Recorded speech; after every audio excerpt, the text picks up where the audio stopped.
Hi అండి. Hello నమస్తే. నేను మీ జర్నలిస్ట్ గోపిని.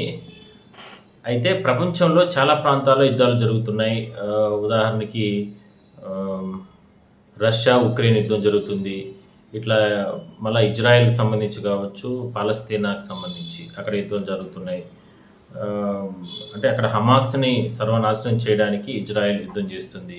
ఇట్లా రోజు రోజుకి కూడా యుద్ధాలు పెద్ద ఎత్తున జరుగుతున్న నేపథ్యంలో ఒకసారి ఏంటి ఈ గాజాను ఆక్రమించే దిశగా ఇజ్రాయెల్ ముందడుగు వేస్తుంది కాబట్టి, దాదాపుగా ఇప్పటికే 60, 70 వేల మంది చనిపోవడం జరిగింది. లక్షలాది మంది నిరాశ్రయులై మొత్తం గాజానంతా కూడా వదిలిపెట్టి వెళ్ళిపోతున్నారు.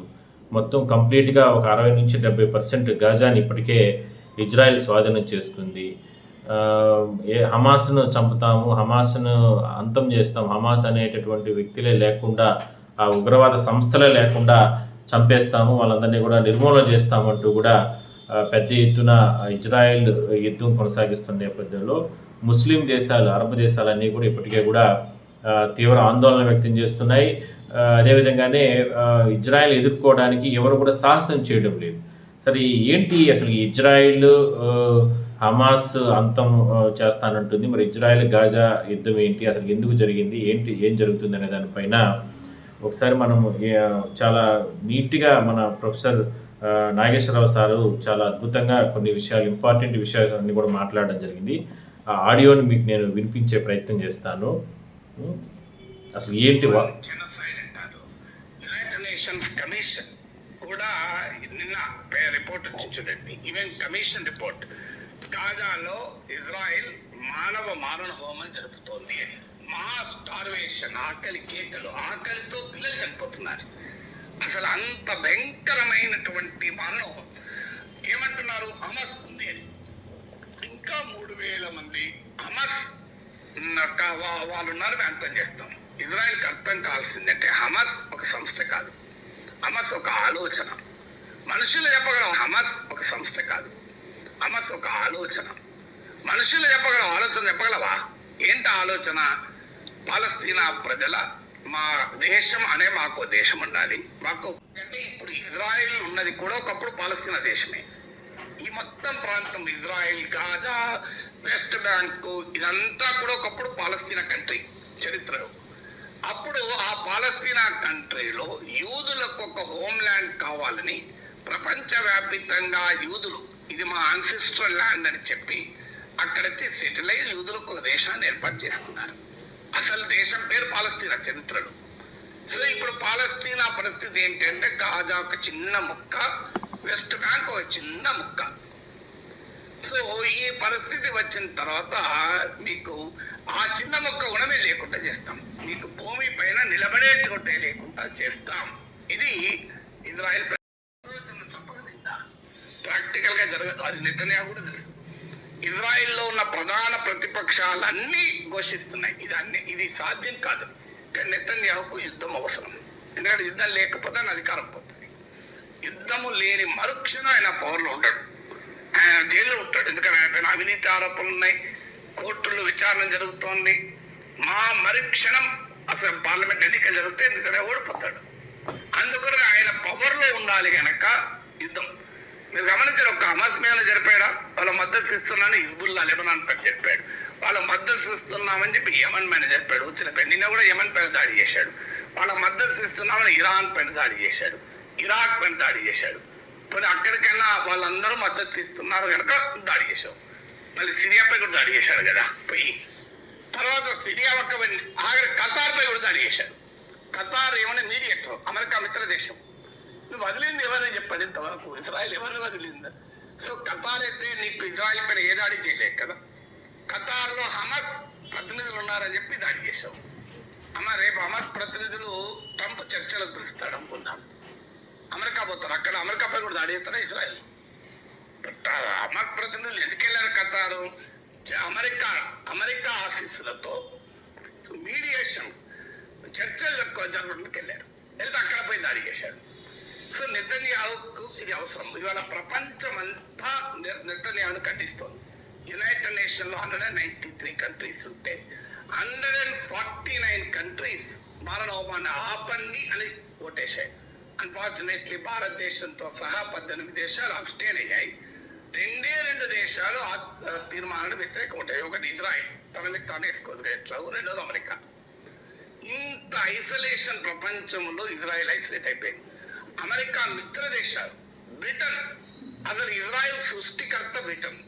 ప్రపంచ యుద్ధాల సమయంలో ఇజ్రాయెల్ యూదులకు అరబ్ ప్రాంతంలో, పాలస్తీనా ప్రాంతంలో ఒక దేశాన్ని ఏర్పాటు చేసింది బ్రిటన్. ఇలా బ్రిటన్ మేము పాలస్తీనా గుర్తిస్తామంటున్నారు.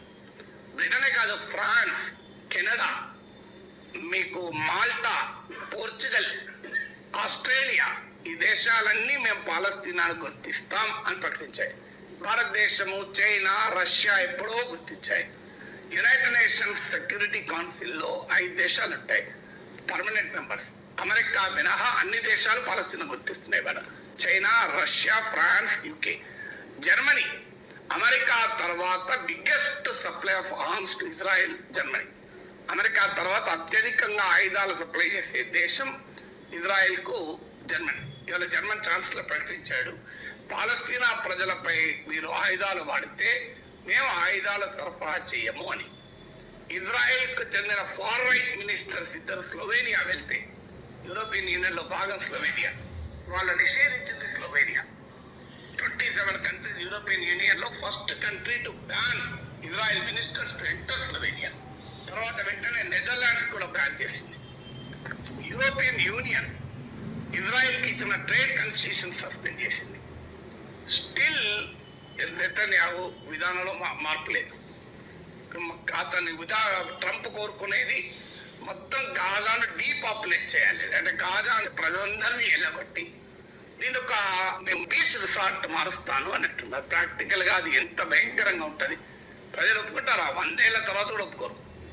ఎక్కడైనా ఇప్పుడు ఉదాహరణకు జస్ట్ ఇమాజిన్, తెలుగు ప్రజలందరినీ నేను ఆంధ్రప్రదేశ్, తెలంగాణ నుంచి ఖాళీ చేయించేస్తా అని ఎవడన్నా అంటే, బలవంతాలు మనం ఖాళీ చేస్తే మీరు నేను కాదు, నమ్మని మనమల్ని కూడా రేపు ఒప్పుకోరు, తుపాకులు పడతాం.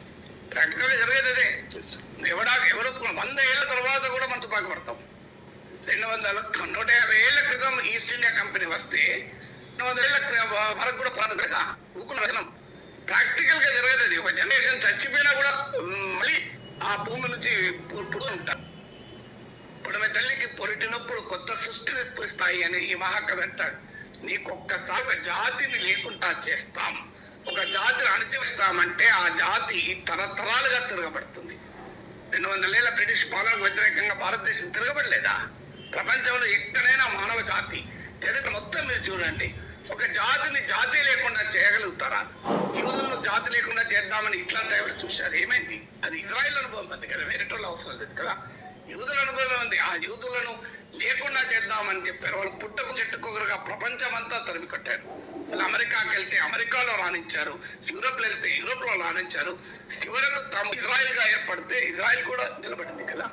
అసలు ఇది ప్రాక్టికల్ గా కాదు. ఇది పిల్లిని నువ్వు బంతి పడితే కులైతం సామెత ఎందుకుంది అని ఇజ్రాయెల్ చేయదలుచుకుంది. ఇప్పుడు హమాస్ పైన దాడి అంటున్నారు. మరి వెస్ట్ బ్యాంక్ లో కూడా ప్రవేశిస్తామని చేస్తాను. ఇక వెస్ట్ బ్యాంక్ లో హమాస్ లేదు. వెస్ట్ బ్యాంక్ లోని పాలస్తీనా ప్రాంతాలలో అల్బాస్ నాయకత్వంలో పాలస్తీనా అథారిటీ ప్రభుత్వం ఉంది. అది హమాస్ కు శత్రువు. ఎందుకంటే 2006 తర్వాత ఇజ్రాయెల్ విత్డ్రా అయిన తర్వాత గాజాలో ఎన్నిక జరిగితే అథారిటీకి మధ్యనే ఎన్నిక పోటీ జరిగింది. వీళ్ళ మధ్య వీళ్ళు తరిమి కొట్టారు హమాస్. వాళ్ళు వెళ్ళి వెస్ట్ బ్యాంక్ లో పరిమితున్నారు. వాళ్ళని ఆక్రమిస్తా అంటున్నారు. సో వెస్ట్ బ్యాంక్ గాజా మొత్తాన్ని ఆక్రమిస్తా అంటున్నారు. కానీ ఇది ఒక్క దగ్గర గోలాన్ హైట్స్ సిరియా భూభాగాన్ని ఆక్రమించుకుంది ఇజ్రాయెల్. సో ఇలా మేము మొత్తం ఈ ప్రాంతాన్ని అంతా ఆక్రమించుకుంటా ఆఖరికి అరబ్ దేశాలన్నిటిపైన యుద్ధం చేస్తామంటే, ఒకప్పుడు అమెరికా శత్రు దేశమైన ఇరాన్ యుద్ధం చేస్తే అమెరికా కలిసి వచ్చింది. నిన్న మన ఏం చేశారు? అమెరికా మిత్ర దేశమైన ఖతార్ పై కూడా ఇజ్రాయెల్ దాడి చేసింది. ఇప్పుడు ట్రంప్ ఏం చేస్తే తలబట్టుకున్నాడు. సో ఇరాన్ పై దాడి చేస్తే అమెరికా కూడా వెళ్ళి దాడి చేసింది. ఇప్పుడు ఖతార్ పై దాడి చేస్తాడు, సౌదీ అరేబియా పైన దాడి చేస్తాడు. ఏం చేస్తారు అమెరికా? యునైటెడ్ అరబ్ ఎమిరేట్స్ పైన దాడి చేస్తారు. ఏం చేస్తారు? భారతదేశంలో అంతే. గాజా పైన మానవం సృష్టించినంత కాలం మోడీ ప్రభుత్వం ఒక్క మాట్లాడలే. కానీ ఏమైనా ఖతార్ పై చేసేవారు మోడీ కూడా ఖండించాల్సింది తప్పలేదు. ఎందుకంటే ఖతార్ మోడీ కూడా మిత్రుడు. ఖతార్ షేక్ భారత్ దేశం అనివార్యమైంది. అదొక నుంచి అరబ్ కంట్రీ. పేద పాలస్తీనా ప్రజల్ని ఉత్పత్తికి వస్తే ఆ మోడీ ప్రభుత్వం మాట్లాడలేదు. కానీ ఒక ధనిక షేక్ ఖతార్ ప్రభు పైన దాడి చేస్తే వెంటనే మోడీ అనేది ఆయన ఆందోళన వ్యక్తం చేయడం జరిగింది. సో, మొత్తం మీద ప్రపంచంలో యుద్ధాలనేది ఏ స్థాయికి తెలియదు. ఆల్రెడీ రష్యా, ఉక్రెయిన్ యుద్ధమే దానికి నిదర్శనం. దాదాపుగా 2 సంవత్సరాల పైగా కూడా యుద్ధం నడుస్తుంది. మరోవైపు ఇప్పుడు ఈ హమాస్ అంతం చేస్తానంటూ కూడా ఇజ్రాయెల్ కావచ్చు, అదేవిధంగానే పాలస్తీనా మధ్య జరుగుతున్నటువంటి యుద్ధానికి సంబంధించి మొత్తం గాజాను కంప్లీట్‌గా అంటే అక్కడ ఉన్న వాళ్ళందరినీ కూడా బయట ప్రాంతాలకు పంపించేసి గాజాను పూర్తిగా స్వాధీనం చేసుకున్న తర్వాత మళ్ళీ ప్రజల్ని అక్కడికి రప్పిస్తాను అన్నట్టు కూడా ఇజ్రాయెల్ ప్రధాని చెప్పడం, ఇదంతా కూడా ప్రపంచ దేశాలు కూడా చూస్తూ ఉండడం, ఇదొక మారణ హోమమే ఇది అన్నట్టుగా ఆయన నాగేశ్వరరావు గారు మాట్లాడుతున్నారు. ఇప్పటికే కూడా పెద్ద ఎత్తున ప్రపంచవ్యాప్తంగా ఇజ్రాయెల్ ప్రధాని నెతన్యాహుకు వ్యతిరేకత చాలా ఎక్కువ వస్తుంది. సో, చూద్దాం ఈ యుద్ధం అనేది ఎంతవరకు దారి తీస్తుంది అనేది కూడా మనం భవిష్యత్తులో చూద్దాం.